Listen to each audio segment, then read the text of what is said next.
देह गवाई गई। अब लोग कहते हैं हमें वचन का ज्ञान है। अब ध्यान से सुन लो, आपको ज्ञान नहीं है, आपको ज्ञान लेना है।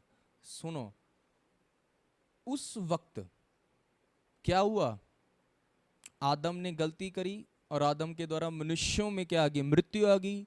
नहीं तो ये जो महिमा में दे थी वो उसी वक्त अनंत जीवन वाली थी। अगर वो फल ना खाते तो उस वक्त वो जो लाइफ जो मनुष्य की थी वो एटर्नल ही थी। वो कभी भी उनको मृत्यु का उनको स्वाद नहीं दिखना था, मृत्यु कभी आनी ही नहीं थी। पर मृत्यु आई कैसे, जब आज्ञा टूट गई, जब परमेश्वर का वचन टूट गया। और जब वचन टूटा तो मृत्यु आई। और किस प्रकार की मृत्यु आई थी मैं आपको बता देता हूँ। वो मृत्यु यही आई थी क्योंकि जो एटर्नल जो बॉडी उनको मिली थी वो जा चुकी थी, और फिर ये जो ह्यूमन बॉडी है उनके ऊपर आ चुकी थी। जो एटर्नल लाइफ उनके ऊपर आई थी, आत्मा जो था दीर्घायु का, अमर जीवन का, वो जा चुका था। इसलिए कहा जाता है कि मृत्यु का प्रवेश वहां पर हो गया था। इसलिए जब हम बाइबल में पढ़ते हैं वहां लिखा है आदम द्वारा मृत्यु, यीशु मसीह द्वारा जीवन आया। तो मृत्यु तो अब आ गई है। पहली बात तो हमको अपने आप में इस बात को देखना है कि हम जो परमेश्वर के पीछे चल रहे हैं, हम उद्धार कैसा पाते हैं। उद्धार ऐसा ही है कि हम अब जो मृत्यु है हमारे लिए वो मृत्यु कहने को है, पर इसके बाद जो हमें जीवन मिलना है वो अनंत जीवन है। हम उसको पाने के लिए क्या कर रहे हैं, मेहनत कर रहे हैं। और अभी यहाँ लिखा हुआ है कि ये डेरा सरीखा घर जब गिराया जाएगा तो तुमको एक नया घर मिलेगा। कह रहे कि ये वाली जो बॉडी गिराई जाएगी तुम्हें एक नई बॉडी मिलेगी, और वो वही बॉडी होगी जो आदम ने और हव्वा ने गवा दी थी। वो महिमा में देह होएगी, ग्लोरीफाइड बॉडी होएगी, जिसके साथ आप परमेश्वर को फेस कर सकते हैं। इसलिए बाइबल में लिखा है कि कोई भी परमेश्वर को नहीं देख सकता है, क्योंकि वो कैसे हैं, उन्होंने अभी महिमा में देह को नहीं पाया हुआ है। महिमा में देह जिन्होंने पाई है वही पाएंगे, वही देख पाएंगे। मैं आपको बताना चाहता हूँ कि जितने लोग बाइबल जो पढ़ते हैं, कितने सारे लोग हैं जो ऐसे ही उठा लिए गए थे, जिनके ऊपर मृत्यु नहीं आई। जिसके अंदर सबसे पहला कौन है, हनोक है। वो परमेश्वर का फर्स्ट प्रॉफिट था, वो ऐसे ही उठा लिया गया था। उसको मृत्यु नहीं मिली थी, वो परमेश्वर ने उसको ऐसे ही उठा लिया था। उसका रिलेशन बड़ा स्ट्रॉन्ग था परमेश्वर के साथ, और जब उठा लिया गया था वो आज परमेश्वर के पास है। पर कहा जाता है कि वो जो परमेश्वर के स्वर्ग हैं वो 3 स्वर्ग हैं। याद रखो, फर्स्ट हेवन वो है जहाँ परमेश्वर का पवित्र मंदिर है, जहाँ हमारी प्रार्थनाओं को परमेश्वर सुन रहा है। दूसरा परमेश्वर का सिंहासन है, जहाँ से वो न्याय कर रहा है, हमारे भले और बुरे कामों का बदला हमारी लाइफ में दे रहा है। तीसरा वो जो स्वर्ग है वो पिता अब्राहम वाला स्वर्ग है, जहाँ से अधोलोक का नज़ारा दिखता है। जो भी यीशु मसीह के सेकंड कमिंग और रैप्चर से पहले मृत्यु को पा रहे हैं, जो भी यीशु मसीह के दूसरे आगमन से पहले मृत्यु में जा रहे हैं, क़यामत न्याय के दिन से पहले मृत्यु में जा रहे हैं, वो लोग उस तीसरे स्वर्ग में जा रहे हैं। तो वो जो भी लोग अभी न्याय के दिन से पहले मरे और जो ऐसे के ऐसे उठा लिए गए, मैं आपको बताना चाहता हूँ कि वो फर्स्ट स्वर्ग में अभी तक नहीं गए हैं, पहले स्वर्ग में नहीं गए हैं, दूसरे स्वर्ग में नहीं गए, वो तीसरे स्वर्ग में पिता अब्राहम के पास है। चाहे वो हनोक है। हनोक के बाद कौन उठाया गया, नोट डाउन करो, एलिया। उसके लिए परमेश्वर ने स्वर्ग से रथ को भेजा था कि वो उसको लेकर आए। वो स्वर्ग में ऐसा कैसा गया, उसने भी मृत्यु को नहीं पाया। उसके बाद जो तीसरा पर्सन है जो बाइबल में जो ऐसे के ऐसे स्वर्ग हैं वो यीशु मसीह है, और उसके अलावा कोई नहीं, ये 3 ही गए हैं। अब वो जो यीशु मसीह हैं, जब वो जी उठे थे मरों में से, उन्होंने जब मरियम उनके पास आई थी जो धरती पर उनकी माँ थी, उनको क्यों बोल दिया था कि हे नारी तू मुझे अभी ना छू, क्योंकि मैं अभी पिता को नहीं मिला हूँ। क्योंकि वो जो जी उठने के बाद उनको बॉडी मिली थी वो महिमा में दे थी। समझ रहे हैं, जी उठने के बाद वो महिमा में दे में जी उठे थे, ग्लोरीफाइड बॉडी में जी उठे थे। और उस वक्त उन्होंने उनको माता नहीं बोला, मम्मी नहीं बोला, क्या बोला, हे नारी। इसलिए क्योंकि जब महिमा में दे मिल गई है, फिर कोई वो धरती का तो नहीं है, धरती के रिश्ते नहीं वो दर्शाएगा। बोला हे नारी मुझे अभी मत छू, क्योंकि अभी मैं अपने पिता को नहीं मिला हूँ। तो उसके बाद वो नहीं दिखे थे। उसके बाद वो स्वर्ग गए थे और जाकर के पिता के सामने अपने लहू को अर्पण कर दिया था, जो उसने मेरे लिए अपने सारे जगत संसार के पाप श्राप बंधनों से बीमारी से आज़ादी के लिए बहाया था। उसके बाद जब वो धरती पर रहे थे 40 दिन, वो अपने चेलों को दिखे और जगह जगह पर वो थे। उसके बाद वो स्वर्ग एज इट इज इसी बॉडी के अंदर उठाए गए थे जैसी बॉडी हमारी है। जितने लोग यीशु मसीह से पहले, क़यामत से पहले, ध्यान से सुन लो, जो जीते जी उठा लिए गए, कौन कौन, हनोक, एलिया, उनको आना पड़ेगा धरती पर। समझ रहे हैं? वो भी महिमा में दे लेंगे। जैसे आपकी और मेरी बात है परमेश्वर के लिए, अभी हम सीख रहे हैं। जैसे हम न्याय को देखेंगे, उसके बाद महिमा में दे में अगर हम पहुंचने के काबिल होंगे, तो वैसे ही हमको महिमा में दे मिलेगी, वैसे उनको भी मिलेगी, तो वो जाके पिता परमेश्वर के सामने हो पाएंगे। नहीं तो ऐसा नहीं होगा। और सचमुच में जब वो क़यामत का दिन आएगा, तभी बाइबल में लिखा है कि मिट्टी में से वो लोग जी उठेंगे जो मरे हैं। समझ रहे हैं कि नहीं? जो मिट्टी में मिल गए, मिट्टी को वापस देना पड़ेगा। जो पानी में पानी हो गए, पानी को वापस देना पड़ेगा। जो वातावरण में भी मिल गए अगर, वो भी वापस फॉर्म आउट हो जाएंगे। वो फॉर्म हो जाएंगे मेरे और आपके जैसे, जो जीते जागते हैं वैसे होंगे। और सबको न्याय देखना पड़ेगा।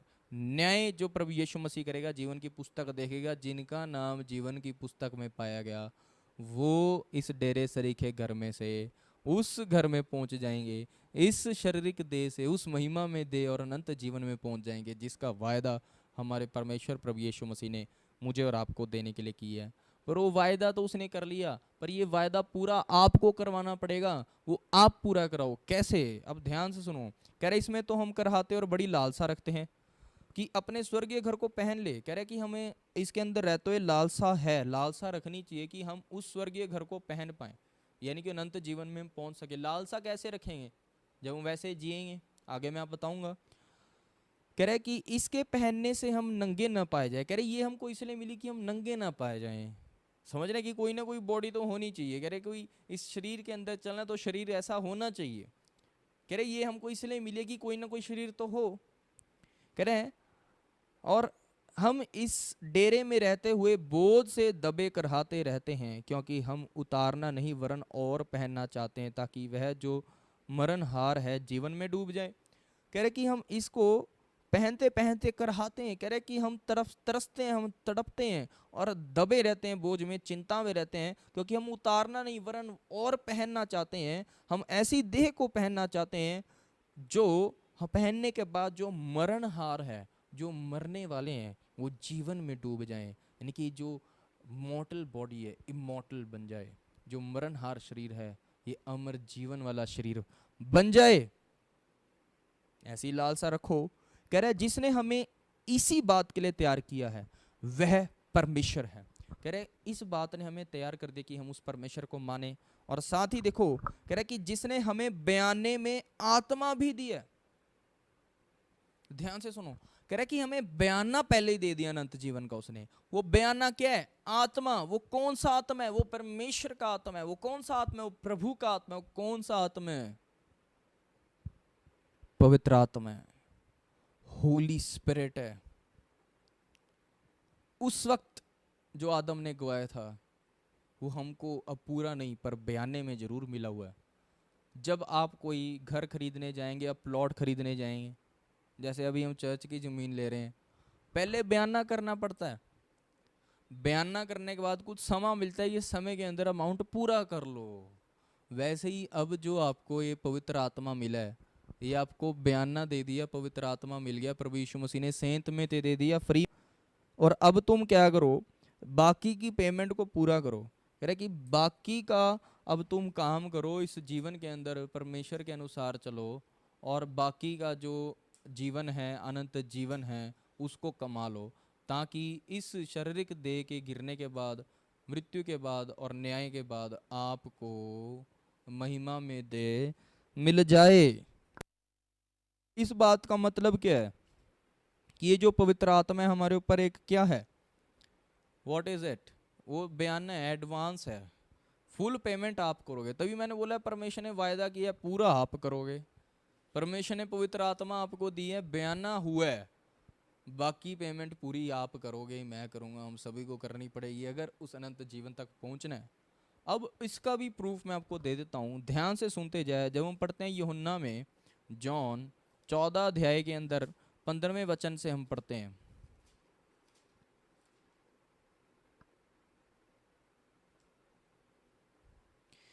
चौदह अध्याय उसके 15 वचन, पेज नंबर 153, 153, न्यू टेस्टामेंट। लिखा हुआ है, ध्यान से सुनो। यदि तुम मुझसे प्रेम रखते हो तो मेरी आज्ञाओं को मानोगे। तो जो परमेश्वर से प्रेम करते हैं, वो उसकी आज्ञा मानते हैं। ये चिन्ह है, सुनते जाओ। ये जो हम पढ़ रहे हैं पैसेज, इसकी हेडलाइन अगर आपके पास बाइबल है पढ़ लो, नहीं तो मैं आपको बताता हूँ। यहाँ लिखा है पवित्र आत्मा की प्रतिज्ञा, यानी कि वो क्या चाहता है। अब आपको पवित्र आत्मा पाना है, वो कैसे पाओगे। यहाँ लिखा हुआ है यदि तुम मुझसे प्रेम रखते हो तो मेरी आज्ञाओं को मानोगे।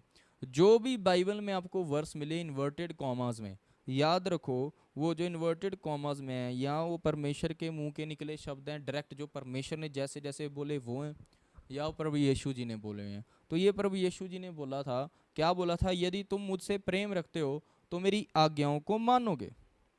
अगर तुम्हारे अंदर परमेश्वर से प्रेम है, परमेश्वर के लिए प्यार है, प्रभु यीशु के आप प्रेमी हो, पवित्र आत्मा से आपको प्रेम है, तो लिखा हुआ है तो तुम उसकी आज्ञाओं को मानोगे। क्यों? क्योंकि जो उसकी आज्ञाओं को मानेगा उसका प्रेमी ठहरेगा, ऐसा वचन बताता है। और आज्ञाएं माननी जरूरी क्यों है वो मैं आपको बता रहा हूँ। लिखा है मैं पिता से विनती करूंगा और वह तुम्हें एक और सहायक देगा कि वह सर्वदा तुम्हारे साथ रहे। कह रहे कि यदि तुम उसके प्रेमी बनोगे और उसकी आज्ञाओं को मानोगे तो यीशु मसीह देखेगा, और वो देख करके तुम्हारे ऊपर ऐसी कृपा करेगा कि वो तुम्हारे लिए विनती करेगा पिता से कि वो तुम्हें एक और सहायक देगा, वो तुम्हारे साथ सर्वदा रहे। वो ऐसा सहायक तुम्हें देगा। कह रहा है वो अर्थात सत्य का आत्मा है। कह रहा है वो सच्चाई का आत्मा है। वो सच्चे लोगों में आएगा क्योंकि वो सच्चाई का आत्मा है। कह रहा है जिसे संसार ग्रहण नहीं कर सकता। कह रहा है दुनियावी लोग उसको नहीं ग्रहण कर सकते, संसारिक लोग उसको ग्रहण नहीं कर पाएंगे, उसको नहीं प्राप्त कर पाएंगे, उसको आत्मिक लोग प्राप्त कर पाएंगे। इसलिए आज्ञाओं को मानना जरूरी है। अब आगे लिखा हुआ है क्योंकि वह न उसे देखता है और न उसे जानता है, तुम उसे जानते हो। कह रहा है कि संसारिक लोग, वो लोग जो प्रभु को नहीं जानते, वो लोग संसारिक अन्य जाति है। वो लोग जो प्रभु को जानते हैं, प्रभु की आज्ञाओं को नहीं मानते, वो भी संसारिक है, अभी तक अन्य जाति हैं। वो आत्मिक नहीं है। आत्मिक वो है जो उसके प्रेम को अपने अंदर दिखाते हैं, आज्ञाकारी उसके वचन को मानने वाले हैं। उनके लिए प्रभु यीशु मसीह विनती करेगा कि वो पिता उनके लिए एक और सहायक भेजे जो सर्वदा उनके साथ रहे, पवित्र आत्मा उनके साथ रहे। और कह रहा है कि वो सत्य का आत्मा है, वो सच्चाई का आत्मा है, जो परमेश्वर के साथ सच्चे ठहरे उनके अंदर दिखेगा। कह रहे उसे जिस वो ऐसा आत्मा है जिसे संसार ग्रहण नहीं कर सकता। जो प्रभु को लोग नहीं जानते या प्रभु को जानने के बाद आज्ञा नहीं मानते, वो संसारिक होते हैं, वो लोग उसको ग्रहण नहीं कर पाएंगे। क्यों? क्योंकि ना वो उसे देखते हैं, ना उसे उन्होंने देखा है, और ना उसको वो जानते हैं। पर कह रहे तुम उसे जानते हो क्योंकि वह तुम्हारे साथ रहता है।